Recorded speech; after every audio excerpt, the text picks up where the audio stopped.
આગળ સમાચારમાં વાત કરીએ તો સમાચાર રાજકોટથી મળી રહ્યા છે। રાજકોટમાં ભાજપના કોર્પોરેટર દ્વારા જે કૌભાંડ છે તે આચરવામાં આવ્યું હોવાના આક્ષેપો તે થઈ રહ્યા છે। ભાજપના કોર્પોરેટરોએ કૌભાંડ આચર્યાનો જે આરોપ છે તે લાગ્યો છે। વોર્ડ નંબર 4ના કોર્પોરેટરે કૌભાંડ આચર્યાનો સ્થાનિકો દ્વારા આ આક્ષેપ છે તે કરવામાં આવ્યો છે।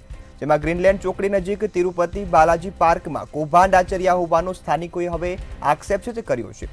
ટીપીનો રોડ 6 મીટર દબાવી અને દુકાન મકાન બનાવ્યા હોવાનો સ્થાનિકો દ્વારા આરોપ લગાવવામાં આવ્યો છે। 6 દુકાન અને 7 મકાન બનાવી નાખ્યાનો આક્ષેપ છે તે હવે કોર્પોરેટર સામે થઈ રહ્યા છે। સમગ્ર મામલો રાજકોટથી સામે આવ્યો છે, જ્યાં ભાજપના કોર્પોરેટરે કૌભાંડ આચર્યાનો આરોપ છે સ્થાનિક લોકોએ લગાવ્યો છે। વોર્ડ નંબર 4ના કોર્પોરેટરે કૌભાંડ આચર્યાનો સ્થાનિકોએ આક્ષેપ લગાવ્યો છે।